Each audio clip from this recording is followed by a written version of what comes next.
The morning at the police station was busy as usual. Phones kept ringing, officers moved around quickly, and people came in with all kinds of problems. In the middle of all this noise, the glass door opened slowly and an old man walked inside. His steps were steady but a little slow, and his back was slightly bent. He wore a simple brown coat that looked like it had seen many years, and his shoes were worn but clean.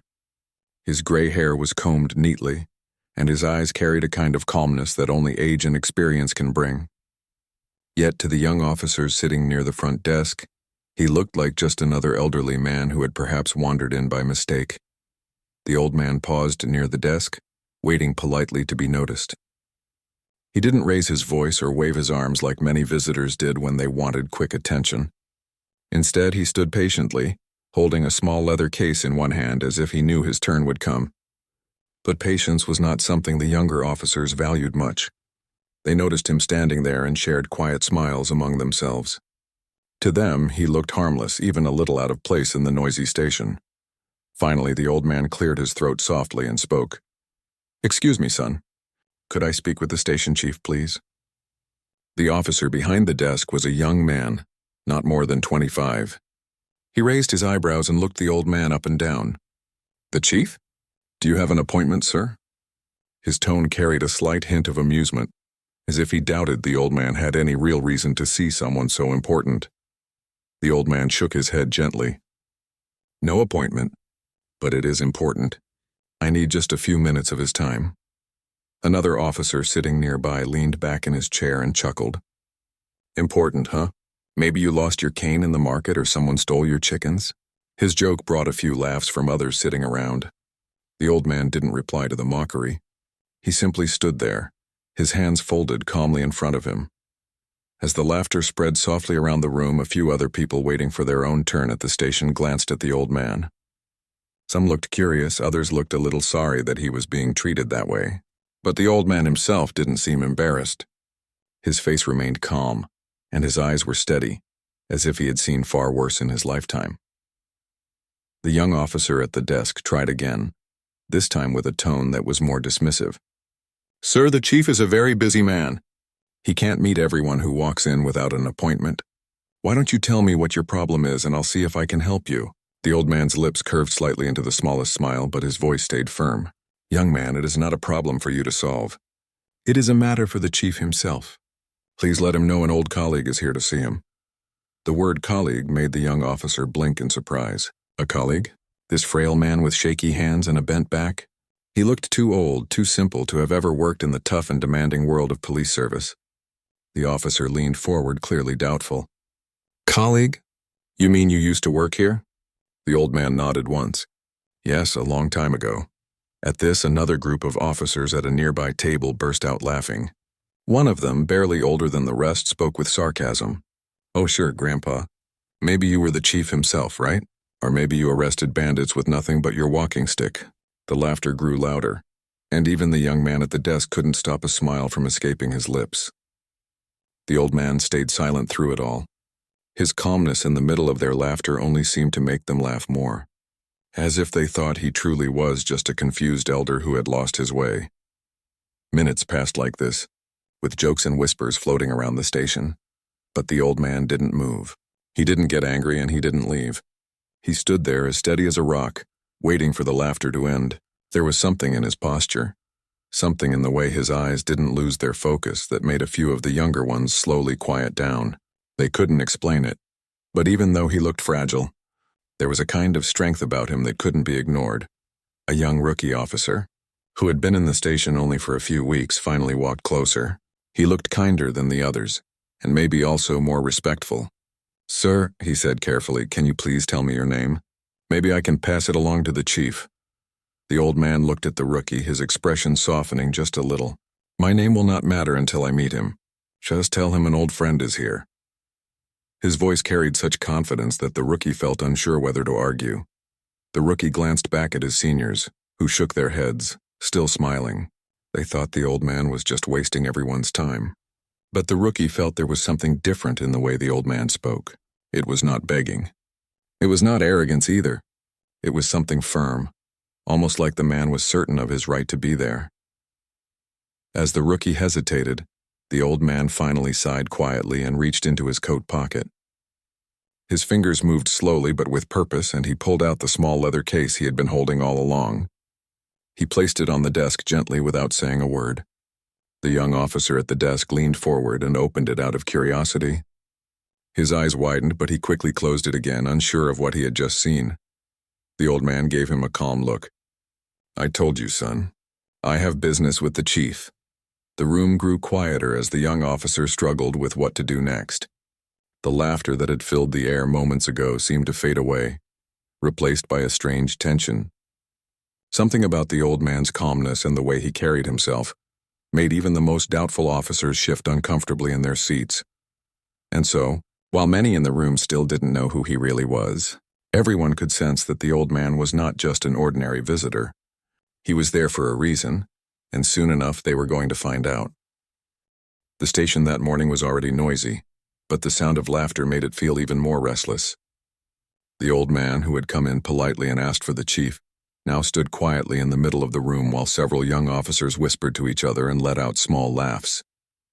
At first it had been only a few chuckles, but as minutes passed, the jokes grew bolder. They thought the old man was harmless, someone who had walked into the wrong place, and that gave them courage to mock him. One officer leaned against the counter and smirked. "Hey, sir, maybe you're here because your neighbors are stealing your tomatoes. Is that what's so urgent?" His friends grinned, shaking their heads at the idea. Another officer, slightly older but still young in service, added with a playful tone, No, I think he's here to complain that someone took his seat at the park bench. That's definitely a case for the chief himself." The group laughed again, some covering their mouths to hide their amusement, while others didn't bother to hide it at all. To them, it was just another slow morning made more entertaining by this unusual visitor. They didn't mean to be cruel, but their youth and inexperience made them careless. The old man did not answer back. He didn't argue, didn't defend himself, and didn't even frown. He simply stood still, his hands folded together, looking at them with calm eyes. His silence almost made it harder for them to stop. The more he refused to react, the more they tried to break that calmness with jokes. But silence can be powerful. As much as some laughed, others in the room started to feel uneasy. A couple of older clerks who had been working at the station for many years exchanged glances. They didn't laugh. They only observed quietly, wondering why the old man looked so sure of himself even in the middle of all the mockery. The rookie officer who had spoken kindly earlier shifted nervously.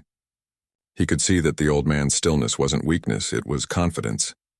The rookie had been trained to respect people, no matter their age or appearance, and something about the man's eyes told him this was not just an ordinary visitor.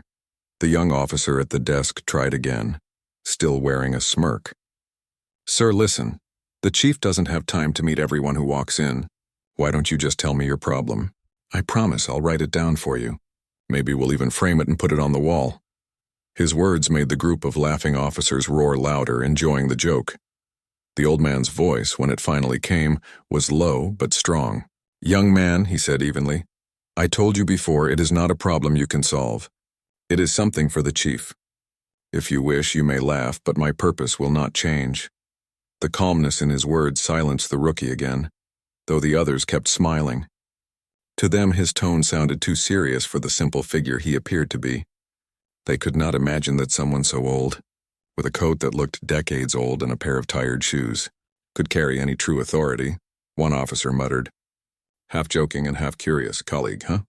Maybe you cleaned the floors here long ago." His words were sharper than the others, and the rookie flinched at the disrespect. The old man simply turned his head toward the speaker and gave a small, patient smile. It was in that moment, a few seconds of stillness after the cruel remark, that something shifted in the air. The laughter that had filled the room began to fade, not because the old man had argued or shouted, but because his patience was beginning to weigh on them. A few of the younger ones looked at each other, unsure if they had gone too far. The rookie finally spoke up, his voice firmer this time. "Sir, please, maybe you can tell me your name at least. I will try to pass it to the chief." The old man's eyes softened as he looked at the rookie. "My name is not important. What is important is that you understand respect. One day, when you are older, you will learn that a man's worth is not written on his face nor on his clothes. It is written in the life he has lived." His words carried a weight that the laughter could not erase.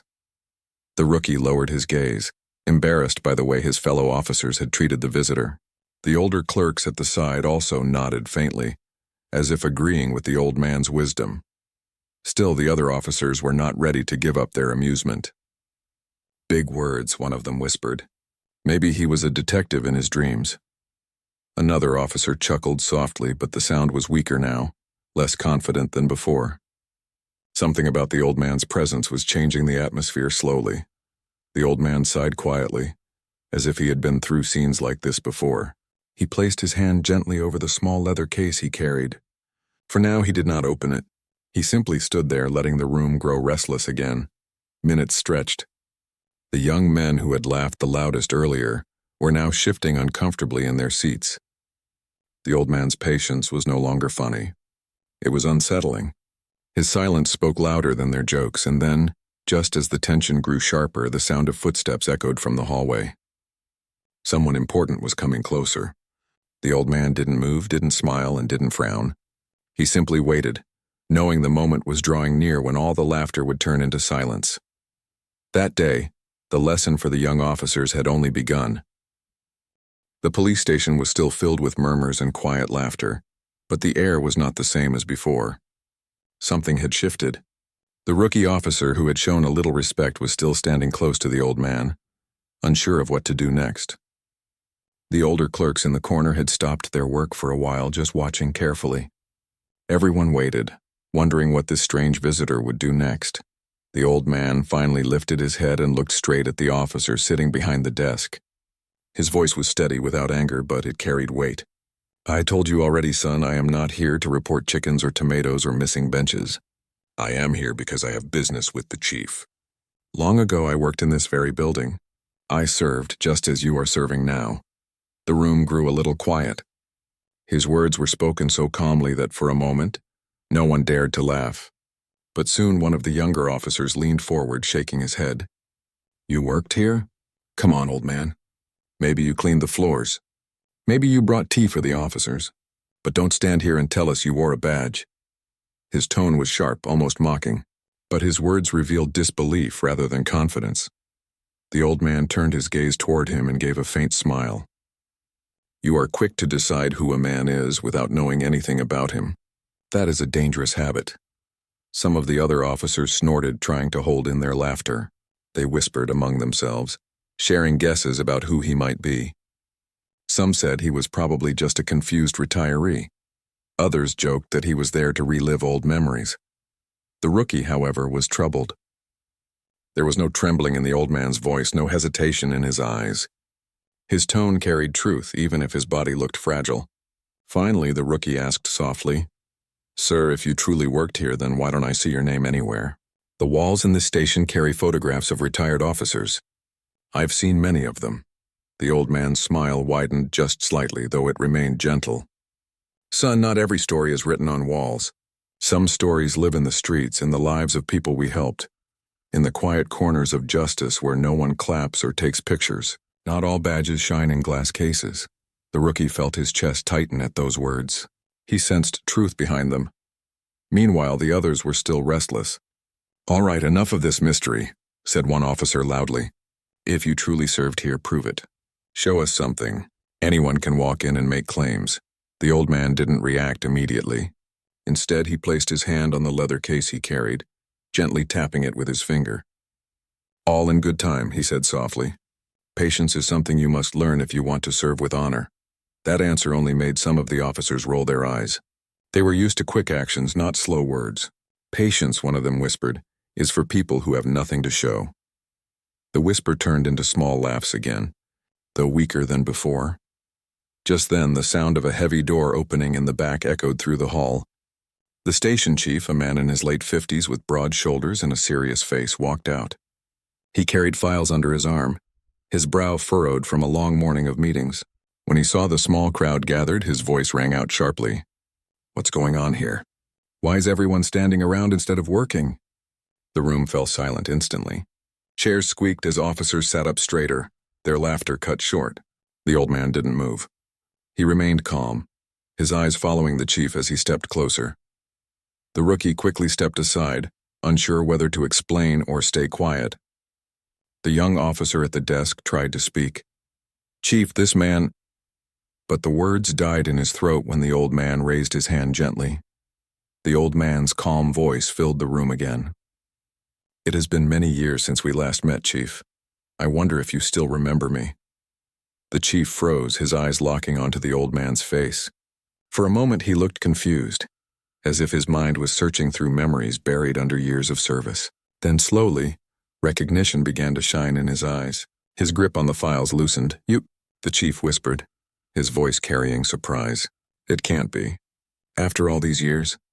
The younger officers exchanged bewildered glances. What was happening? The man they had laughed at was suddenly being spoken to with hesitation, even respect, by the chief himself. The chief walked closer, squinting as if to make sure. The old man, still calm, reached into his coat pocket and pulled out the leather case. With steady hands, he opened it and revealed a badge that gleamed even under the dull lights of the station. The silver edges were worn but polished, the engraved numbers still sharp. It was a badge of honor, not a decoration. Gasps filled the room. The officers leaned forward, eyes wide, unable to believe what they were seeing. The same man they had laughed at, teased, and mocked was now holding proof of his service. A real badge, not a toy, not a relic, but a symbol of years of duty. The old man held it up for a moment, then placed it gently back in the case. His eyes moved across the young officers, and though his face was calm, his silence carried power. Every one of them felt a wave of shame crawl over them. Their earlier laughter now burned like fire inside their chests. The chief's voice broke the silence. "Gentlemen," he said firmly, "this man is not a stranger. He is a retired officer, one of the bravest this station has ever known. He trained men who went on to become some of the best in our service. The streets you walk safely today, many of them were made safe by his hands." The young officers lowered their eyes. The rookie stood still, his heart racing with respect. The old man only nodded, his lips forming a faint smile. "I did what I could in my time.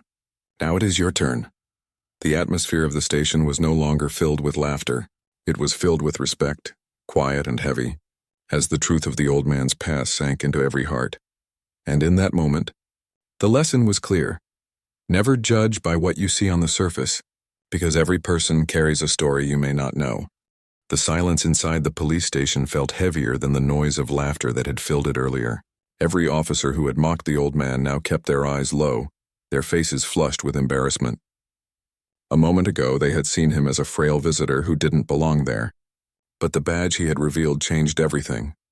That small piece of metal spoke louder than any argument could. It was proof that the man standing calmly before them had once been one of them. The chief stepped closer to the old man, his voice filled with warmth now. "Sir, it is truly you. I can't believe you've walked back into this station after so many years. We thought you had moved away or chosen a quiet life somewhere else." The old man gave a faint smile, his eyes carrying both wisdom and memories. "I did choose a quiet life," he said softly. "But a man never truly leaves the service. He may hang up his uniform, but his heart always listens for justice. That is why I came here today. Not for myself, but for a matter that concerns this town." The chief nodded seriously. He motioned for the old man to sit in one of the chairs usually reserved for special guests. The same officers who had been laughing earlier now rushed to move the chair forward, their hands shaking slightly as they tried to show respect. The old man lowered himself into the seat with steady dignity. Meanwhile, whispers spread among the younger officers. Some of them leaned toward each other and muttered things like, "I've heard of him. Isn't he the one who broke the smuggling ring 20 years ago?" Another added, "I think he once trained the chief himself when he was just a junior." The rookie officer, who had believed him from the start, felt proud. He stood nearby, eager to hear more, but also humbled that he had been in the presence of someone who carried such a legacy. The chief turned to the room and spoke firmly. "All of you should know who this man is. He is Officer Raymond Hayes, one of the most respected men to ever serve in this department. His work is not written only in records, but in the safety we enjoy today. He carried out missions most of you could not even imagine, and he did it without expecting applause." Every eye turned back toward the old man, Officer Hayes. His name now felt heavy, carrying with it a history none of the young officers could match yet. Shame replaced their earlier amusement. One of the officers, the very one who had joked about chickens and park benches, stepped forward hesitantly. His voice was low. "Sir, I'm sorry. We didn't know. We shouldn't have laughed." The old man looked at him, his eyes not harsh but steady. "You didn't know, and that is why you laughed. That is the lesson for you today. Never decide who a person is just by how they look. Respect costs nothing, but disrespect can cost you more than you realize." The young officer swallowed hard, his cheeks burning red. He nodded silently, unable to meet the old man's gaze. The chief then placed a hand on the old man's shoulder. "What brings you back, sir? If it is something that requires my attention, I will make sure it is handled immediately." The old man leaned back slightly, taking a breath before speaking. "There is trouble brewing in a small corner of this town. I have heard whispers from people who still trust me. Something that may look small now, but if left unchecked, could grow into danger for many. I could not sit quietly knowing I had the knowledge. So I came here. I came to tell you face to face because a message on paper would not carry the same weight." The chief's eyes grew sharp. "Tell me everything," he said firmly. The young officers leaned in closer. This was no longer just a random visit from an old man. This was history walking back into their lives with a warning. The laughter that had filled the air earlier now felt like a shameful memory. The old man spoke carefully, choosing his words. "There are people trying to bring trouble into this town. They think no one is watching. But old eyes can still see clearly. I may no longer carry a gun, but I carry memory and instinct. I came to pass this on to you. What you do with it will decide if the streets remain safe." The rookie's heart pounded. He felt as if he were watching not just an old officer, but a teacher giving his final lesson. The chief nodded deeply, listening with respect. "You did right to come here. We will act on this at once, and I will personally make sure your words are not ignored." The old man's calm eyes swept across the room once more. He saw the young faces that had laughed earlier. Instead of anger, he gave them kindness. "You are young. You are learning. Remember this day not for your laughter, but for the lesson you have gained. Every person who walks through those doors deserves your patience and respect. You never know who they are, what they have done, or what they carry in their hearts." The rookie stood taller. His respect for the old man grew even stronger. He promised himself silently that he would carry those words with him for the rest of his career. The chief then ordered everyone back to their duties, but the atmosphere was no longer casual. The room now felt like a classroom, and every officer had just received a powerful lesson. The old man's presence had changed the entire station. As the old man sat quietly, the rookie came forward and offered him a glass of water. "Sir, may I ask you something?" he said carefully. The old man smiled. "Ask." The rookie hesitated, then said, "What gave you the strength to stay calm when everyone laughed? Most people would have gotten angry." The old man chuckled softly, his voice carrying the wisdom of years. "Because I have faced worse than laughter. I have stood in dark alleys with danger in front of me and fear in my heart. I have walked through nights when no one believed we would see the morning. Laughter is nothing compared to that. If you know who you are, the world's noise cannot shake you." The rookie nodded slowly, the words settling deep inside him. At that moment, the chief returned. "Raymond, come with me to my office. We will go through this matter in detail. And after that, I want you to address these young men properly. They need to hear your story. They need to know what service truly means." The old man rose slowly from the chair, still steady despite his age. His presence was quiet, but it carried the dignity of a man who had lived for more than himself. As he followed the chief, the young officers stepped aside, creating a path for him. Their eyes no longer held mockery. They held respect, mixed with guilt and admiration. In that moment, the old man no longer seemed frail. He seemed tall, even without standing straight, because respect can make a man look greater than his body allows. And the lesson of that day would never leave the walls of that station. The laughter had ended. Respect had begun. The chief led the old man, Officer Raymond Hayes, into his office. The door closed behind them, and the young officers were left outside, sitting quietly at their desks. None of them spoke. The energy in the room had completely changed. Where there had been laughter and careless jokes before, now there was silence and reflection. Each officer thought about the things they had said earlier, and guilt pressed down on them like a heavy weight. Inside the office, the chief placed the files he had been carrying onto his desk and motioned for the old man to sit down. Raymond lowered himself into the chair slowly. his body showing its years, but his eyes were still sharp. The chief leaned forward, resting his elbows on the desk. "Raymond," he said with deep respect, "I owe you more than I can put into words. You trained me when I was just a rookie. Everything I know about honor and discipline I learned from you. And today, you reminded my men of a lesson they should never forget." The old man gave a gentle smile. "I didn't come here to remind anyone of who I was, Chief. I came here because this station is more than a building. It is the heart of this town. When the heart is strong, the people are safe. But when the heart forgets its purpose, the whole body suffers. I couldn't stand by knowing what I knew." The chief nodded. "You've always had a way of seeing the bigger picture. Tell me what you've heard." Raymond explained carefully about the whispers he had picked up from people in the town. He spoke of suspicious activities near the old warehouses at the edge of the city. Trucks arriving late at night, strangers moving in and out quietly, and signs that something illegal was beginning to spread. He had no hard evidence, but his instincts, sharpened from years of service, told him it was serious. The chief listened intently, writing down notes. "If you say it's worth investigating, then I trust you. We will look into it immediately. Your instincts were never wrong before." The old man nodded. "Thank you. I have done my part. Now it is yours to act." When they walked out of the office together, the entire station stood up instinctively. Chairs scraped against the floor as young officers rose to their feet, their faces full of respect. They were no longer looking at an old man. They were looking at one of their own, a man who had walked the same path they were walking now, but with a strength they could only hope to achieve. The chief cleared his throat. "Officers," he said firmly, "this man is Raymond Hayes. He served with honor for decades. He is the reason this town enjoyed peace in days when danger was everywhere. Today you mocked him because you judged his appearance. But let this be the last time such a mistake happens in this station." The young men shifted uncomfortably. Some lowered their heads, unable to meet Raymond's eyes. Raymond, however, did not look angry. He raised a hand gently, his voice calm. "There is no shame in being young. Youth is full of mistakes. What matters is whether you learn from them.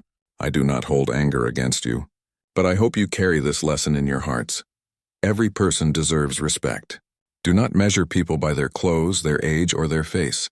Measure them by the dignity they carry and the truth in their actions." The rookie who had stood by him from the beginning stepped forward. "Sir, I will never forget this day. You taught me more in an hour than many books ever could." Raymond smiled at him warmly. "And that is why you will be a fine officer one day. Remember, kindness and respect will take you further than pride ever can." The room stayed silent, every word sinking deep into the hearts of the men who had once laughed. They realized now how small their jokes had been compared to the greatness of the man before them. The chief then spoke again. "Gentlemen, remember this, one day all of us will grow old. When that day comes, we would hope the young officers standing here will give us respect, not laughter. What you give today is what you will receive tomorrow." The words struck every man in the room. They understood now that their actions were not just about the moment. They were seeds for the future. Raymond slowly picked up his hat, preparing to leave. The rookie rushed forward. "Sir, at least let me walk you home." But Raymond shook his head kindly. "No need, son. I walked here on my own feet, and I will walk back the same way. That is how I have lived my life, standing on my own even when people doubted me. But I am grateful for your offer. Keep that spirit alive. It will make you strong." He turned to the whole room one last time. His eyes scanned their faces, and though he saw guilt, he also saw something else: growth. "I leave you with this thought. Badges shine not because they are made of metal, but because of the honor you put behind them. Wear yours well." With that, the old man walked slowly toward the door. Every officer in the room stood at attention, their eyes following him. No one laughed. No one spoke. They only watched in silence as he walked out of the station, his back straight, his presence leaving a mark that would never fade. When the door closed behind him, the rookie whispered, "He may be old, but he walked out taller than any of us." The chief nodded. "That is the power of respect. Never forget it." From that day onward, the story of the old man who returned to the station and revealed his badge became a quiet legend in that department. New officers who joined later would hear it from the veterans. "Do not laugh at anyone who walks in here. Remember Officer Raymond Hayes, And every time a new rookie stood at the front desk, staring at an elderly visitor or a poor man in worn-out clothes, they remembered. They chose patience. They chose respect. Because they had learned the lesson in the most unforgettable way, when they laughed at an old man, and he taught them who he truly was. The town remained safe. The warehouse activity was later stopped, and the chief made sure to give credit to Raymond for his warning. But more important than that was the change in the hearts of those young officers. They had been humbled, and through that humility they became better servants of the law. As for Raymond, he returned to his quiet life, satisfied that he had once again done his duty. He didn't need medals or applause. The respect in their eyes when he walked out was enough. It was proof that even in old age, a man's honor could still inspire others. And so, the story of the old man in the police station lived on, not as a tale of shame, but as a lasting reminder. Respect is not given because of age or strength. It is given because of the life a man has lived and the dignity he carries with him.